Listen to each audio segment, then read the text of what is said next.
So what's been happening over there? Just, I've been doing a lot of interviews for this book I've been working on. It's a project I started back in 2008, and I made significant progress with it. I've interviewed about 160 people so far. Okay. Wow. And I probably have about another 100 to go. So. Oh shit! It's going to be a big book. Well, it's actually 3 books, and depending on what year you started is when what book you'll appear in. Oh, okay. Yeah, right. Wow. Jeez. Yeah. So are you doing like East Coast, West Coast, or anything like that, or? All of Canada. And then there's going to be a few people like yourself who have spent a bit of time in Canada and are worth noting.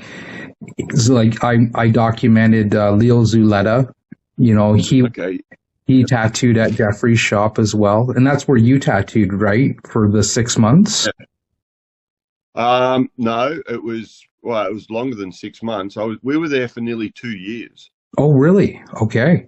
Yeah, we were there from. I did 2 summers there, and we sort of got there early 89, and we left at the end of 90.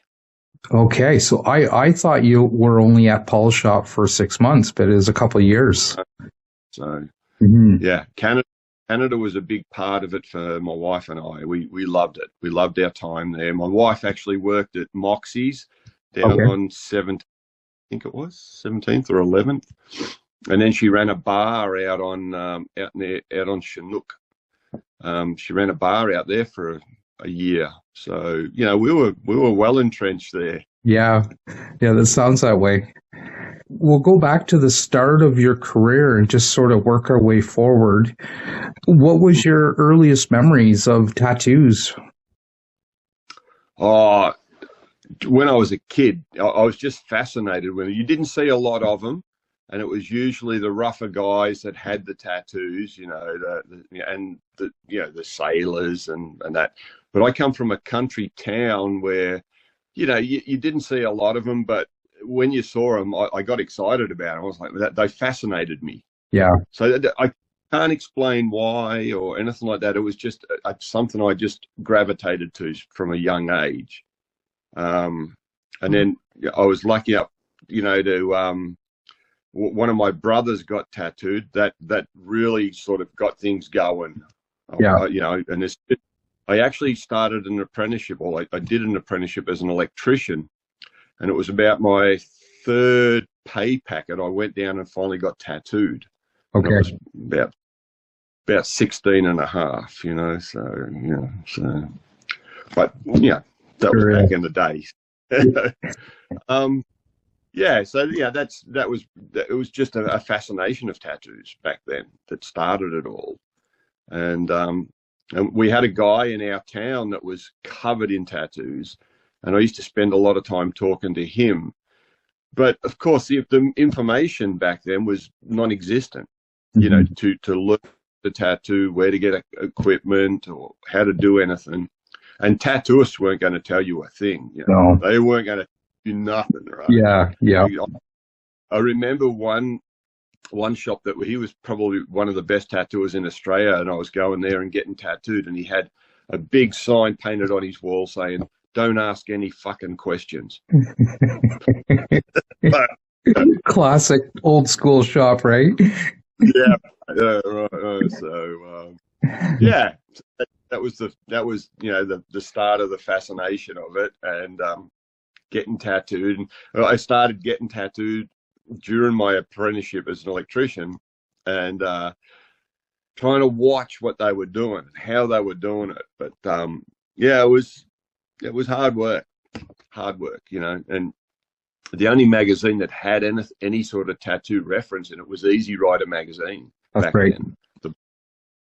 So I think I was looking through one of those one day in a newsagent, and I spotted a tattoo supply, which was the old Spalding and Rogers ad in there, right?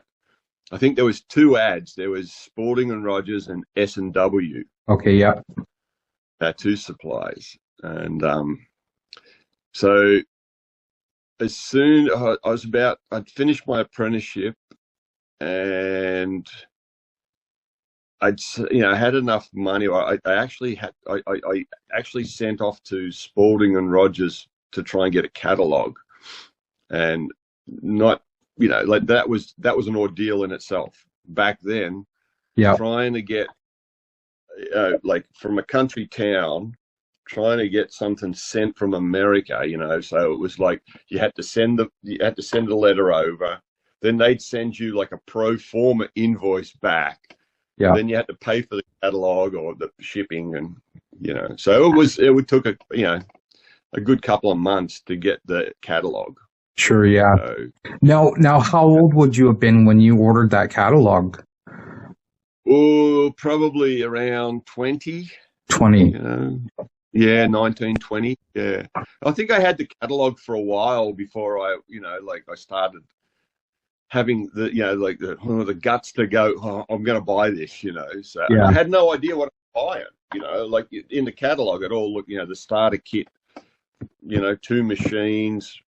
I think it was a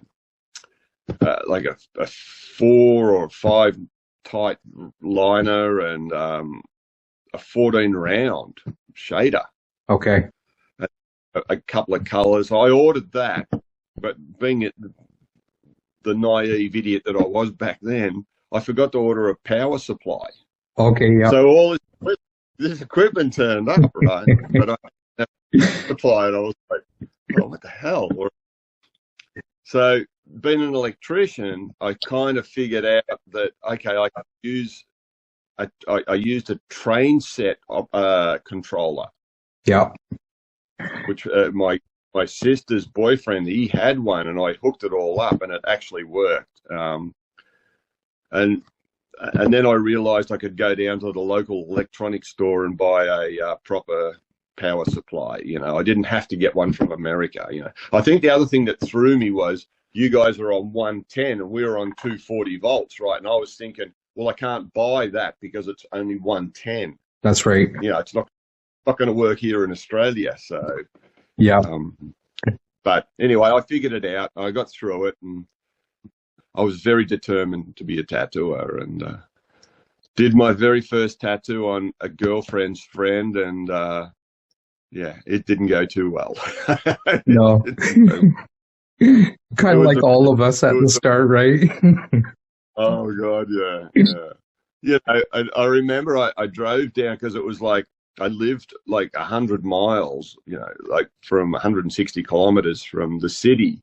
So I remember driving down to get a tattoo. I went into a tattoo studio and I said, can I ask you some questions? And he just looked at me and he went, if you want any questions answered, you have to get tattooed. Okay. So I got a little tiny bird. It was $15. Yeah. And I think he just showed me how to use the foot switch and clip cord. And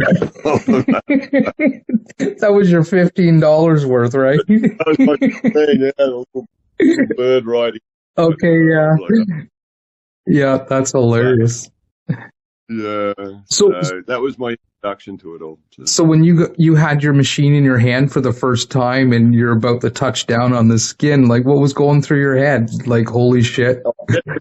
I was like, fuck, how am I going to do this? I had no idea, I had no idea of depth. And, the colors that they sent, right, were, they were, back then, there was a little pre-mixed bottles of Spalding, and they just, I couldn't get in the skin. The colors wouldn't go in, and I just tore up the skin. And I think there was Vaseline on the ends of the needles, and I even forgot to wash the Vaseline off the ends of the needles, to stop them from going rusty. It was a nightmare.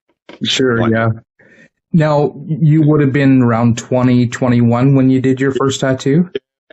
Yeah, about 20. So then you do your first tattoo. How did you start transitioning from there? Like, did you get some more help, or you just kept at it?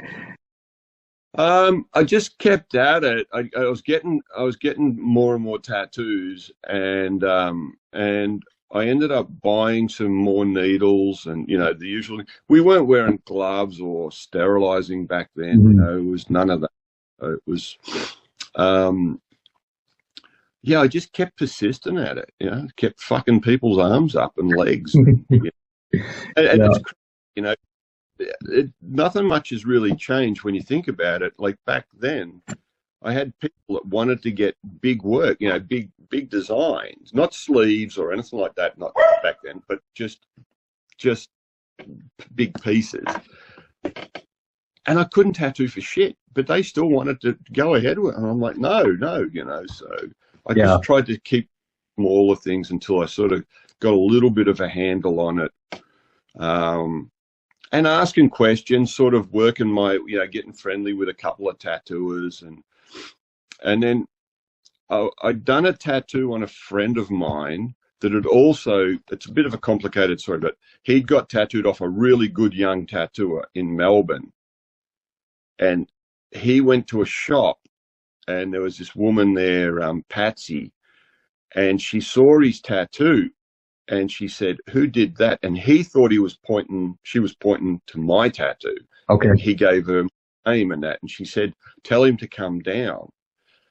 So I went down to the shop and drove all the way down, showed her my drawings and that. And she just looked at me and she goes, "That's not the tattoo that I saw." Yeah. And I was, well, I don't know. Anyway, she was kind enough. She was good. She sort of sat me down and showed me a few things and let me hang around the studio. And I was washing the floors, cleaning up. And she had a guy, Neil Davies, working for her. And they were both really good. They were, very helpful. And I was in the shop one weekend. I used to drive down on the weekends and just sit in the shop and watch. These were the sacrifices you had to make, I'd finish work on a Friday, drive all the way down to Melbourne, go to her shop sometimes on the Friday night, because they were always busy back then, and definitely on the Saturday, and just hang out. And one Saturday, Neil rang, and he'd been on a bender and he couldn't turn up. So Patsy just looked at me and she said, "Well, I guess you're up." Okay. Yeah.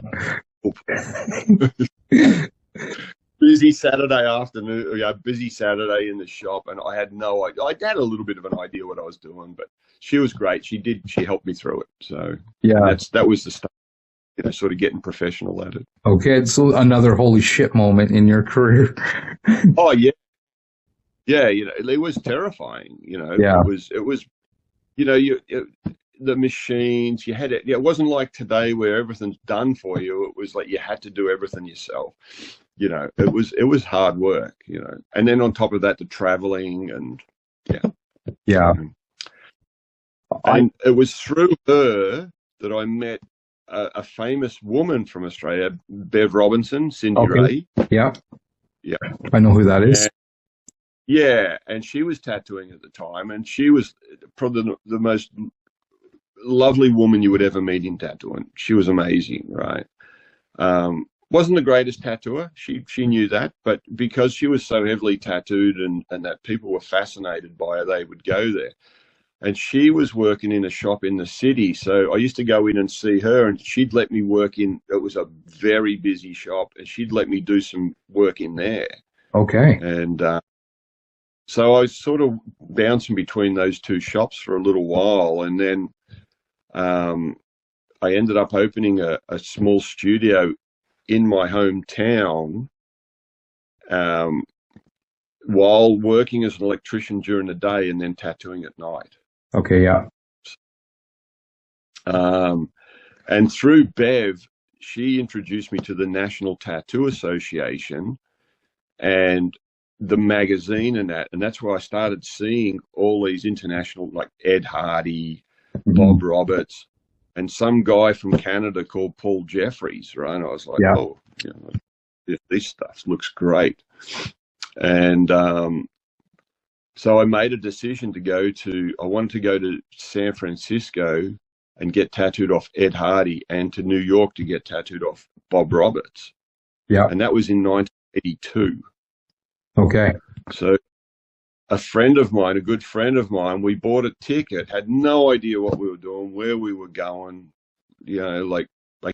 finally I ended up getting through to Ed Hardy's studio, made an appointment, and then I booked a ticket to go. And I was still working as an electrician, so I took some time off from annual leave and went over there. And I ended up getting on that trip, went to and got tattooed off Ed Hardy, Bob Roberts, and I went to the National Tattoo Convention that was in Arlington in Virginia.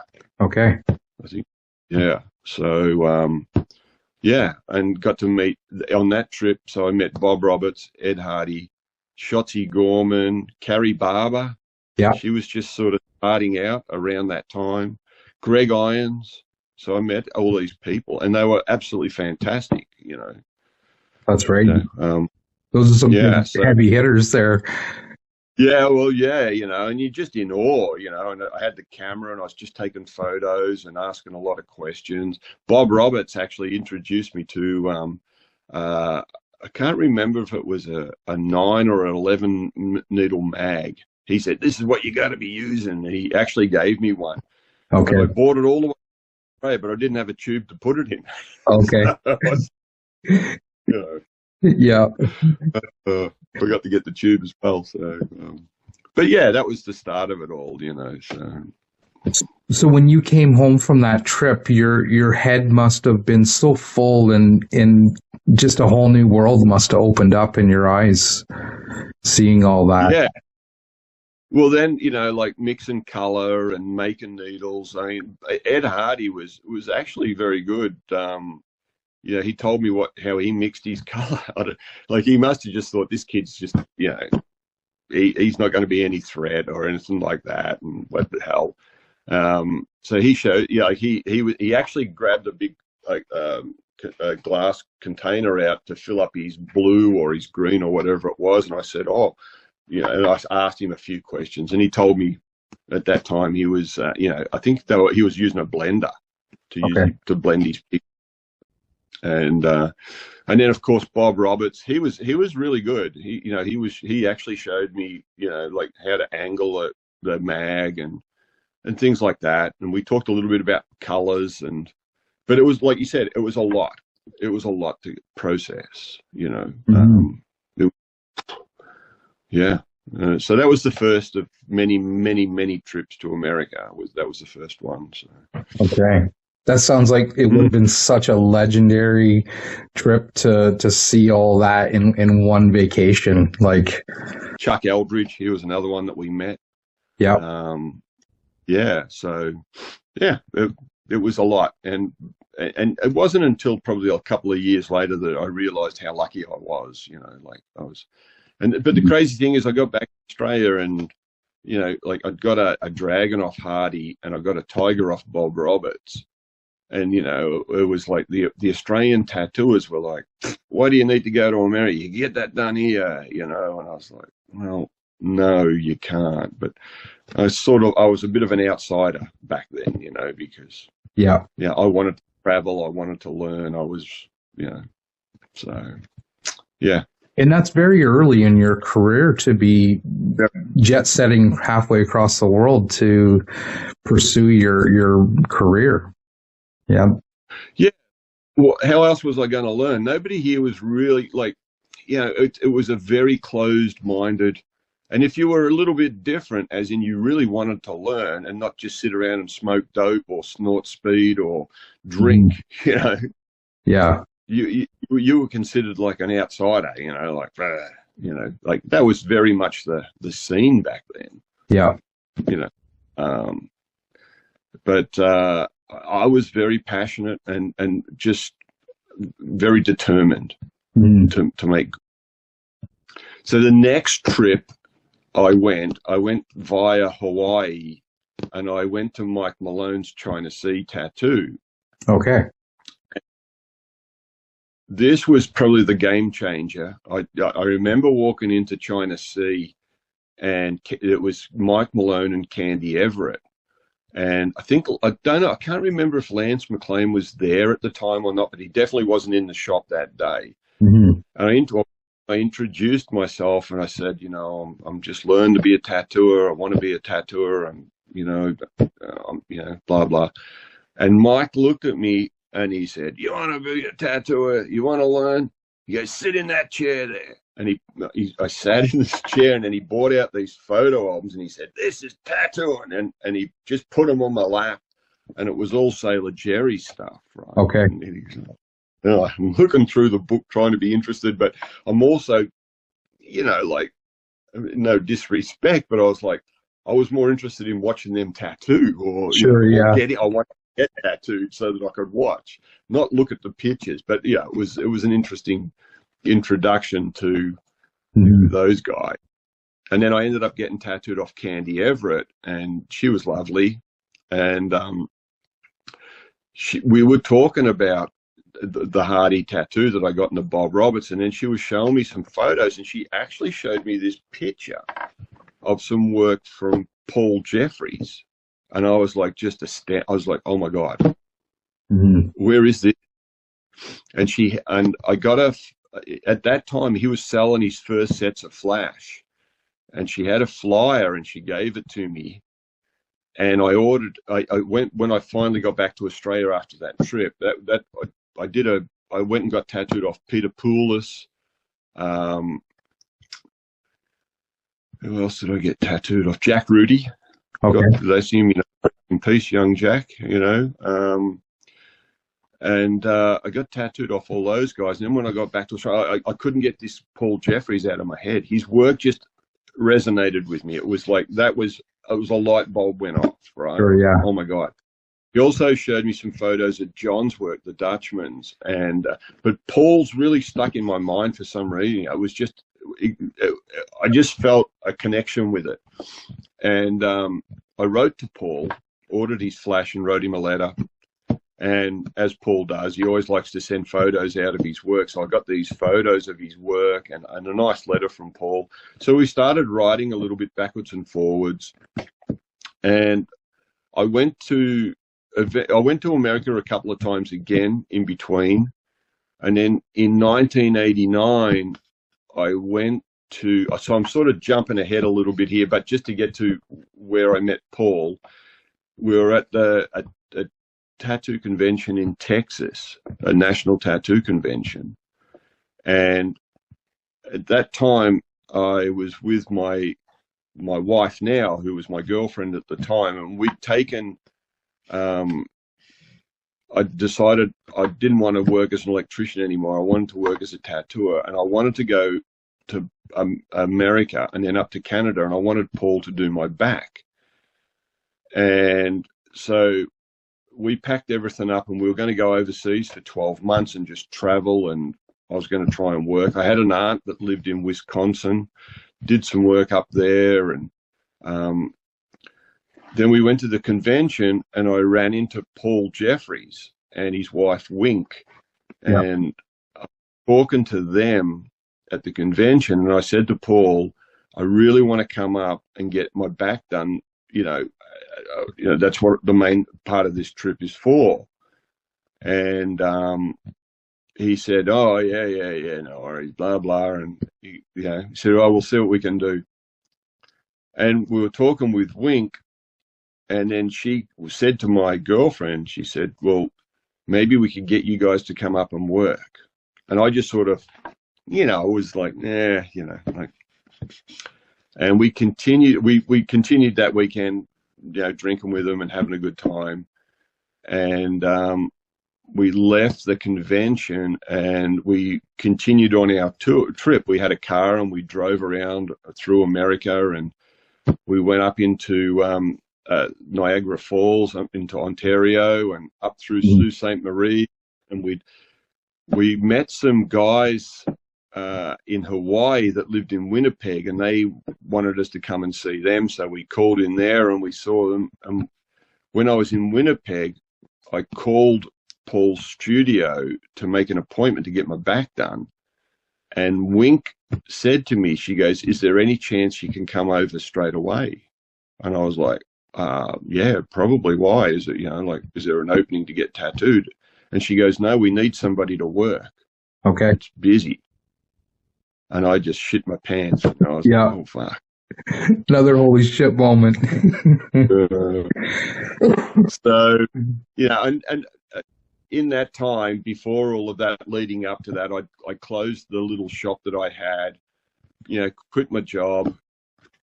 And, we'd made that decision to travel. So we didn't really have any ties to anything, So from Winnipeg, we drove straight to Paul's shop in Calgary.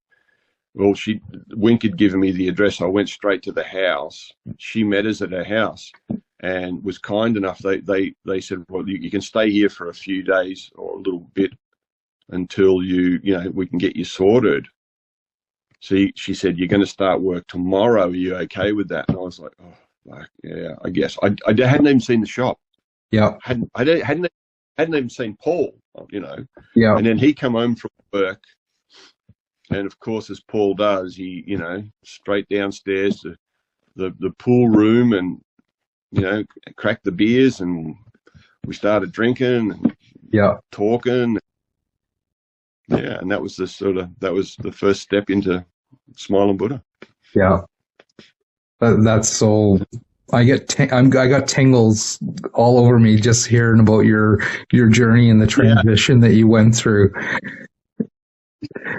It was definitely interesting, and it happened fairly quick, all of that, I went up there just to get a back job, and next thing, he's asking me to work there, and as excited as you are, he's a world famous tattooer. The work's incredible, and that your work isn't up to scratch. That's right. And you've got to be honest with yourself and go, But he said straight up, he said, "All you're going to do is roses and maple leaves." Okay. Little roses, leaves. That was it. That was all I was allowed to do, and butterflies. So it was like a gradual. You worked your way up to things in his studio. You did all that, and then you could do an eagle. And I think that when he actually comes to you and he says, "Well, I think you're ready to do," if somebody comes in and wants a tiger. Okay, right. You know you've made it, Yeah. That's a big day, right? But yeah, that was all stuff that I learned along the way. But yeah, that first day in his studio was, I remember that Kenny Cameron was working there at the time as well. So there was, he's an interesting character, Paul, because he's a good drinker. He's a great pool player. And he tests you out. Okay. It's all the, he wants to see whether how far you'll go with the drinking, whether you'll just get yourself shit faced and to try and impress him, or and I was very restricted. I was pulled back a bit, and it's no, I've got to work tomorrow. So, and then I wasn't a bad pool player, so I sort of ticked a couple of boxes. Okay. Yeah. So the next day, the first day at the studio, I walked in and I think the first thing that shocked me was how small it was. Mm-hmm. It was a tiny studio. And I don't know if you know or you've seen much of the early days of Smiling Buddha, but it was a tiny little studio. And there was two stations where Kenny and then, I was there. And then there was a wall with a hole cut in it, like a window, and Paul was on the other side of the wall.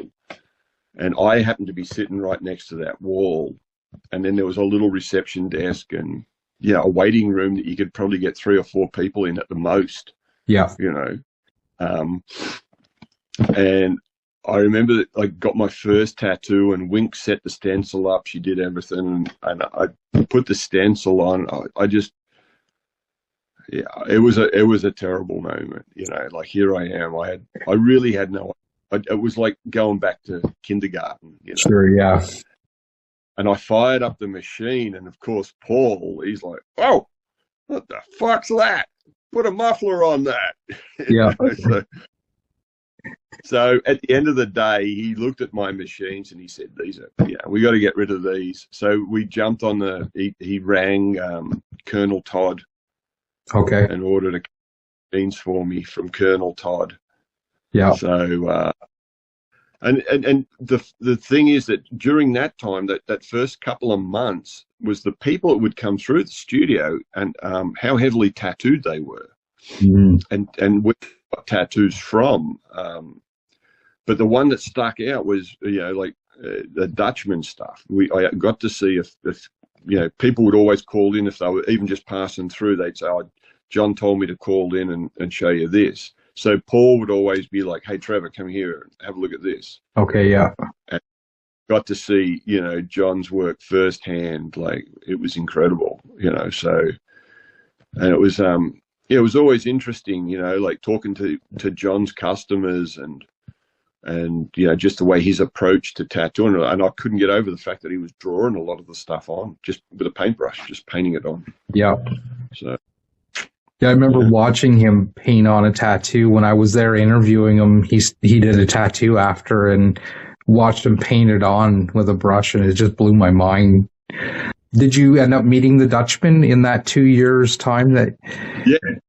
So there was a time where Paul and I flew out to Vancouver, and Paul got in touch with John, and John said, "Just come and stay at the house." John was actually tattooing out of his house at that time. Okay. We went to the house. I met John, and we were staying there. But Paul took off and went and drank with his buddies from East Van, and I was left with John. And so John gave me some drawing lessons, some life lessons, business lessons. John, and it was incredible. I still got all the notes that he wrote on a bit of paper, about composition, and he spent a lot of time with. Incredibly grateful for just that short amount of time at that particular, the 2 days that I was there, what he taught me, and the time. So yes, and then we sort of become friends after that. I'd write to him, and we'd run into each other occasionally, and I know. A few years later, I ended up going back there and doing a guest spot, which was kind of nice. Yeah. So, and you probably got quite a few more drawing lessons during that guest spot. Yeah, it was. Yeah, he was. He'd pull out drawings and show me, and a lot. Just incredible what he was doing. He was the next level. It was like Paul's tattooing was technically better, but John's artwork was above Paul's. Yeah. So they. In the early days, I think they spent a little bit of time tattooing together where they, John would, help Paul with drawing and composition, and then Paul would help John with tattooing, like the actual machine skills and things like that. So that's right. Yeah. I know when I did a guest spot at the Dutchman's, every day I'd show him my drawing, and he'd always say, "Are you going to tattoo that?" And I said, "Not now." And then he would redraw my drawing right on the spot for me. And he'd always say, "Do something like that." I said, No, I'm going to do exactly that and tell everybody I drew it. It was just flawless. Yeah, but it was intimidating at the same time. Oh, yeah, I was scared shitless to tattoo there. So that was the start of all of the introduction to Canada, and we stayed there the first summer, and then in the winter, just after our first Christmas there, we went to Europe. My girlfriend and I, we did a tour around Europe. We spent a couple of weeks with an old friend of mine that was a tattooer from Scotland, Terry Wrigley. Okay, yeah. And his family, they were exceptionally good to us. We stayed with them for a couple of weeks, and I worked with him in his shop, and and then I went to a few different studios, not to work, but just to say hello. And just saying that I worked at the Smile and Buddha, opened a lot of doors. A lot of people automatically had respect for you. It was, you weren't the tattooer coming through. You worked for Paul Jefferies. Oh, okay, like, so that was good. And then we did the first Amsterdam convention that Hanky Panky put on. We ended up there with Hardy and Paul, and there was a whole bunch of European. It was Philip Liu. I think that was the first time I met Philip Liu. Okay, yeah. Back then. So, and there was all the good European tattooers, Bernie Luther. That was, So, it was good. It was just being around Paul and being part of his crew was, really eye-opening, and it opened a lot of doors. So.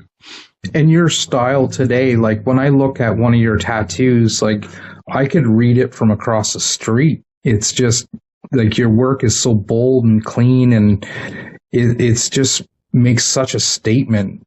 Does that come from studying Japanese work? Is some of that Paul Jefferies? A lot of it's Paul. Like there's been the two major influences in my tattoo career. Of course, the number one is Paul Jefferies. And I, until I leave this earth, I'll always be grateful to him for everything that he did for me. And the second one was Mike Roper from Arizona in the United States, who, I was very much a Paul clone, and tried to be, and unabashedly, I didn't deny it. I loved Paul's work. I tried to do it. You'd always put your own little spin on things a bit, There was a couple of things that I thought I could make a little bit better, but, when I left Paul's eventually and come back to Australia, he said to me, you need to open up in the city and make a name for yourself. Trevor McStay certainly made a name for himself, not only in Australia, but also on the world stage. Thanks for watching this episode. This was about 35 minutes of our 2-hour discussion. If you'd like to hear the rest of his profile, you'll have to wait for the Canadian Electric Tattoo Scene book when it comes out. Thanks for watching. Hope you're having a wonderful day.